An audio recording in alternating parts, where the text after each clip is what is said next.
Welcome everybody. Um, had a good week last week. Obviously, had a tough loss in our last outing, but I was proud of our guys. I thought they played, did a lot of good things against a really good team on the road, and we had a ton of opportunities to win. But I was proud of the way our guys fought. So a lot of positives. Got pretty banged up over the course of the first four games, and so last week we were able to get, you know, be pretty, try to be as smart as we could in our workouts and try to make sure that we got things done, but also allow guys to recover. And I thought we accomplished that last week. Had a good practice today, tough Tuesday practice. Had a good practice yesterday. Um, we recognize we have a really good team coming in here. Been impressed with them. Coach Schultz done a really good job with that team. Kind of reminds me of us. Um, Playing with a chip on their shoulder. Nobody gave them any chance this season. Nobody gave us any chance this season. Um, all of their games were hard-fought games. Had a chance to win all of them. And just was in it playing tough against Minnesota there. And so I just been impressed watching them on tape. They do a lot of good things. Coach Schultz is a really good coach. His background is defense coordinator, a lot of great places. Came from Texas. I love what they do on offense. Start with their quarterback, Brandon Lewis. Athletic, can run, can throw, fits all the things that they do in their schemes.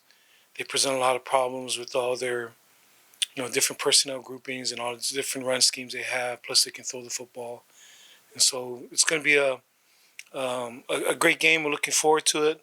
We're home. Looking forward to defending our home turf. We're undefeated at home and want to continue that as our first conference game at home. And so a lot of things to look forward to, and our kids are excited. Questions for Coach? How's it been ramping up from a bye week and getting the players to play a game this week again? Well, to be honest, the beginning of last week was tough because our kids put everything into that game, double overtime game. We got home late. Just the emotions. I don't even know what time we got home, 4:00 or something. That took a lot out of us, because our kids laid everything on the line for that game. And so I think the beginning part of the week, because we took things slow, I think it went okay. Again, we try to be smart, let guys catch up with academics, let guys recover. But as we started to practice, I've been pleased, and I thought we had a good day yesterday. I thought we had a good day today. Hi, Coach.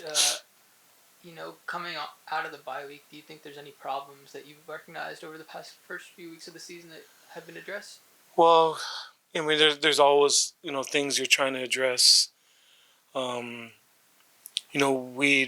been playing really good defense until last week.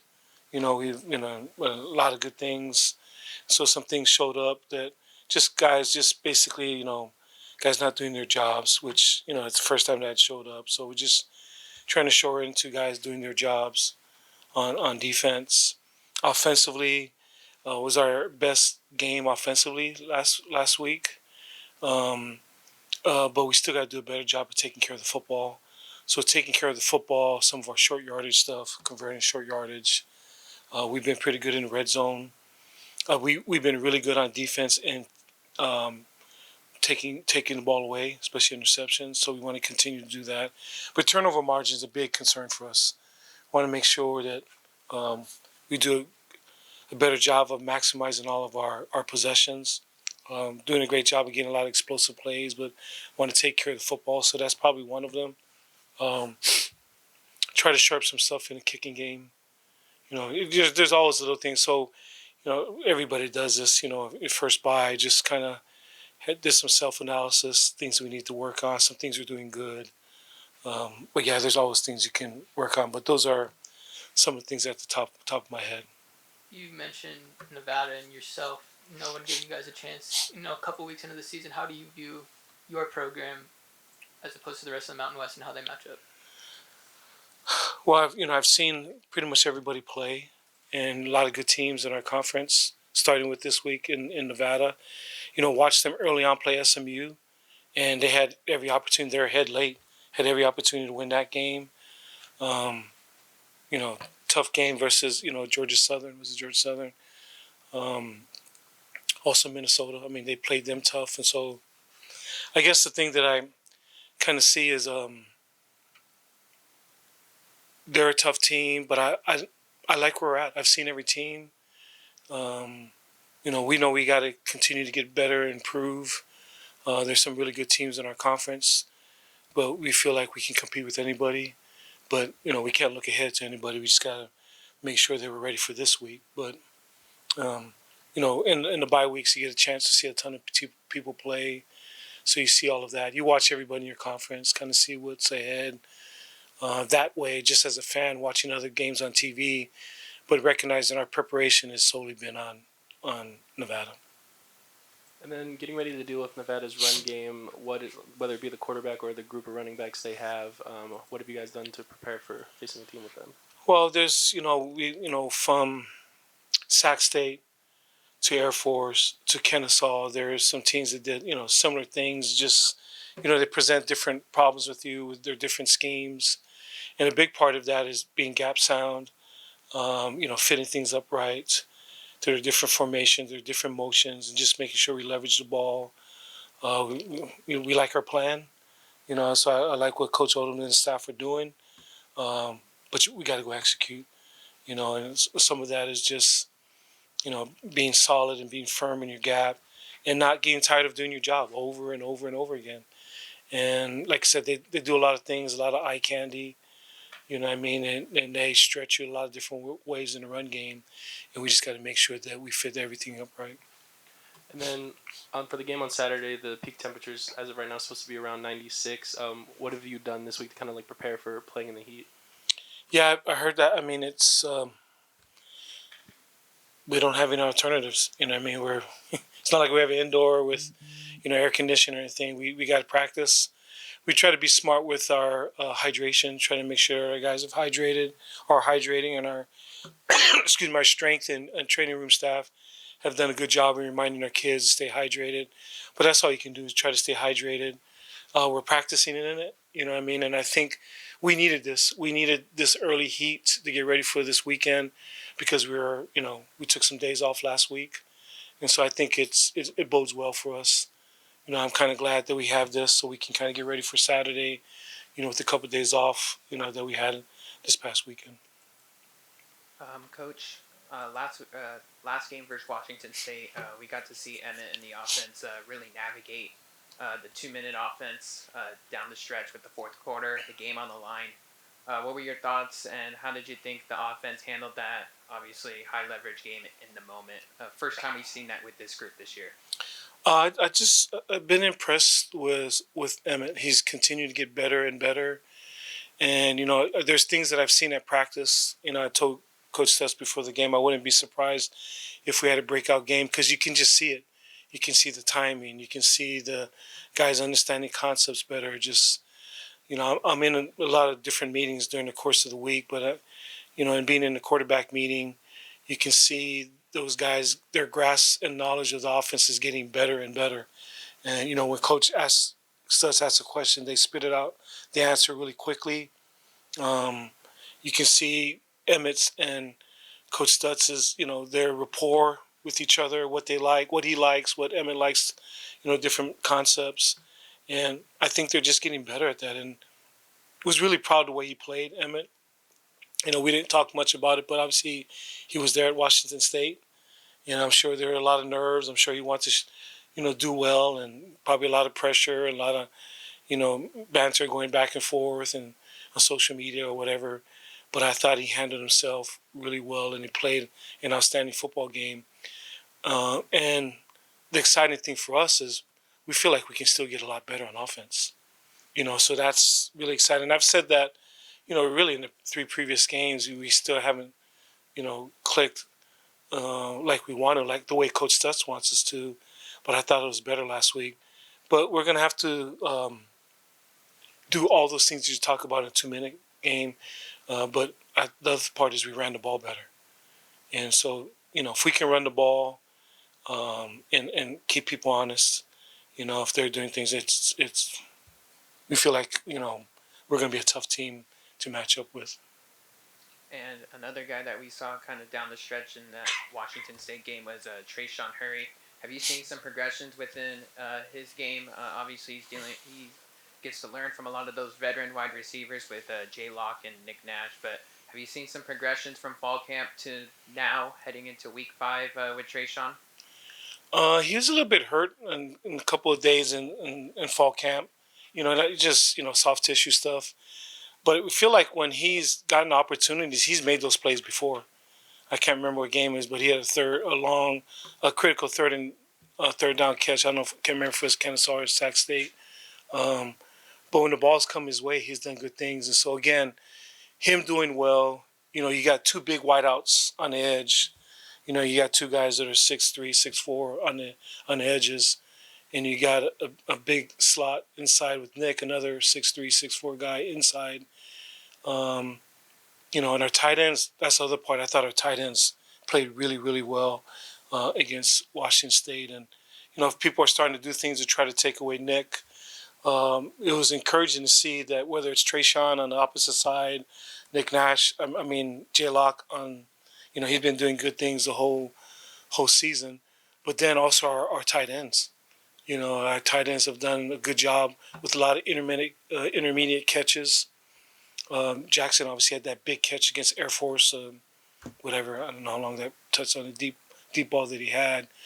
So, we're encouraged that we kind of feel like there's people that we can stretch you all around the field, and Trayshawn coming to a forefront like he did, that bodes well for us in the future. Guy we've all asked about a lot, Nick Nash. You always say how grateful you are that he stayed. Was there a specific moment, either in practice or a game, where you're like, wow, I'm really grateful we have him on? I think early on, just watching him just in spring practice, like, Coach Stutzman's office, there's a lot of intricate details to it. Like, if you watch it, just like, this guy's just running an out, or he's just running whatever. But there's so many intricate details into Coach Stutzman's offense, and so there's a learning curve. And his learning curve was he picked things up really quickly.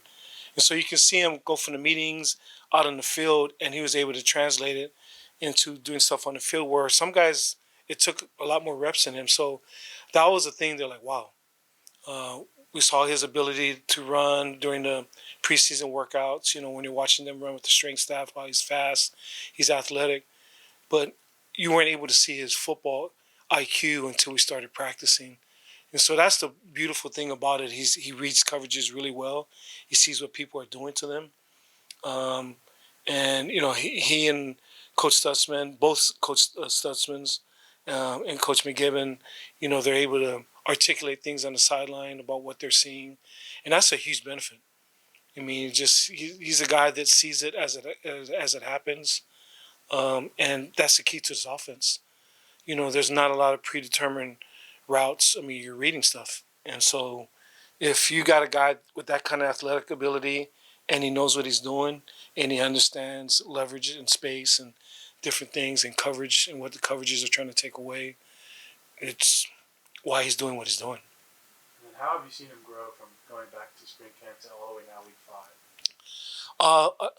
Nick and I have told us that it's kind of it's more of a blessing, but Nick's emotional guy. He's a fiery competitor, which I love about him, which makes him who he is. But there are times when he, might get too mad in practice, and you just try to settle him down, just move to the next play. But you like that. You like a guy that's competitive, is always pushing himself to get better, but just trying to help him. Okay, don't let it be a detriment to affect you on the next play. And I think he's done a good job of moving on to the next play.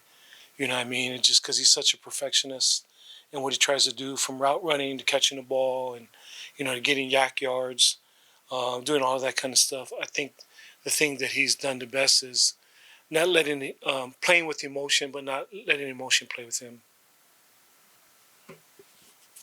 We talked about Emmett earlier. Now he's progressed with stats in the offense and whatnot, but can you kind of speak to how he's progressed as a leader within the team? Again, it's his first year with all these guys. Yeah, I remember early on he said something, and I think it was with Sky, SID, just like he wants to kind of help out with his brothers, other teammates, maybe help them with maybe getting some help with interviews, and maybe could have a class and maybe help all of us, help all of them get better at doing interviews, or maybe let them tell their story and get that out. And he's asked me, Coach, is there anything we can do that way? And I said, Emmett, that's a great deal, but just focus on yourself. And so I think as he's done that and now he's mastering the offense, um, guys recognize um, that he's become, his command of offense is going to be the greatest leadership that he can bring. You know what I mean? Everybody looks to him because he's the quarterback, but he also knows what he's doing now. You know what I mean? He has commanded offense, and he's still getting better. There's so many layers to this offense, and there's so many things that Coach Stutz keeps adding on every week, little intricate detail here and there. And so because of that, it allows us to take our offense to the next level. But he was always, I don't know how to put that, is people love Emmett. He's a great kid. He's a great person, easy to get along with. So he was an easy person for people to gravitate to. You know, sometimes when you got guys that come from other schools, sometimes that doesn't always work. You know, sometimes it can be friction. Sometimes guys that are here like, who's this dude? Who does he think he is? You know, but Emmett never came across that way. Always humble in his approach, humble in his leadership. But I think as he's focused on being the best quarterback that he could be, he already had natural leadership skills. And, you know, my message to him, don't worry about the leadership part. Focus on being the best quarterback that you can be. And as you excel in that, you already have the other stuff. The other stuff will come naturally. You know, we have two great, coming back to Nevada, we have two great outside corners, but Nevada got a 6'6" outside receiver. How do you kind of prepare for that? Such size on the outside. Yeah, I mean, that's tough. You know, I mean, you just got to play with technique and do the best you can. And like you said, you know, we like our corners, you know, from Dansby to DJ to Amir. You know, all of them, you know, have done some good things. You know, Amir's got some length, but it's going to be a battle. And there's, you know, that's hard. It's the same thing that, you know, Nick provides, you know, for us. You know, that length that he has been a big benefit. You know, because sometimes, you know, guys might feel like he's covered, but his catch radius, you know, makes it hard to cover, and it's the same thing. So we'll just try our best to cover them, you know, with technique the best we can, and we'll see how it goes. And Jordan Cobbs has been dealing with an ankle injury. Is there any insight on his status for this week's game with Nevada? He's getting better and better. Right now, probably questionable to probable. You know, at this point, you know, it's like every day he's getting better. He's such a smart young man, and he knows the defense. You know, obviously, he's in all the meetings still. He's not getting all the reps that he normally would get, but he's a veteran, and he's been here, you know, for a while. He knows Coach Odom's defense. Coach Boje does a great job in coaching him.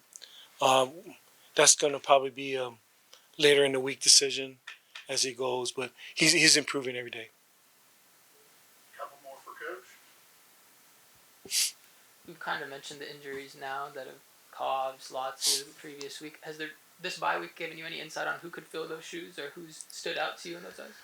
Well, that's a great question because, you know, it allowed other guys to get reps, you know what I mean? And so with Cobbs down, you know, Nazir, you know, or Nas got some reps inside. Noah, you know, who's injured, he's coming back, so it's good to have Noah back. Obviously, we know JP, you know, probably one of our best players on the team. Malachi got a ton of reps, you know, played a lot with, you know, Nella being out. You know, so just some of those, you know, Nick was a little banged up last week, just more so just wear and tear, so we kind of took it easy on him last week. So some other guys got a ton of reps. You know, Sebastian got a lot of reps, so that was great for him. Cooper got a lot of reps to kind of save J-Lock's legs. So, yes, you're right. We did a lot of that last week. You know, try our best to make sure everybody's trying to get better, but the guys have been playing a lot, try to give them a little bit of rest and try to see our younger guys go. So it was great from a development standpoint last week. Final question for Coach. With the bye week, were you able to get away and kind of take a break from, you know, being around this area? Well, I actually did. So I went to Hawaii. You know, I was went recruiting. You know what I mean? So I had there's a game went to last week, so that was good. Was able to see my dad, not older. My daughter lives there on Oahu. My granddaughter had a birthday party, so it's funny. On Saturday, looking at scores, and Coach Stutz, we were texting back and forth, and he's asking me like, "Where you at?" And I just told him, I'm in the parking lot at Costco in Hawaii Kai, waiting for my wife to come back for some goodies from a birthday party. But it was good. I think we're all chomping at the bit to come back. And I was just telling my wife, I love working here. I love coaching here at San Jose State. I love the guys that I work with, the coaches, the staff. I love the players. Even Sky, we love being around Sky. You know what I mean? So it's fun to come to work. So it's kind of like, it's not like, sometimes, people have the Monday blues, like, oh, I got to go back to work. All of us are chomping at the bit to come back. You know what I mean? So we're excited to come back to work. So we're looking forward to this weekend. We know it's going to be a tough game because we have a ton of respect for Coach Schultz and what he's done for his program. And I just close by saying I, go to the conference meetings, and we've had several meetings, and I've been in a lot of those coaching meetings over the year with head coaches, and you could tell early on just some of his comments in some of our meetings that he's a sharp dude, really smart man, really good football coach, and what he's doing there is not surprising.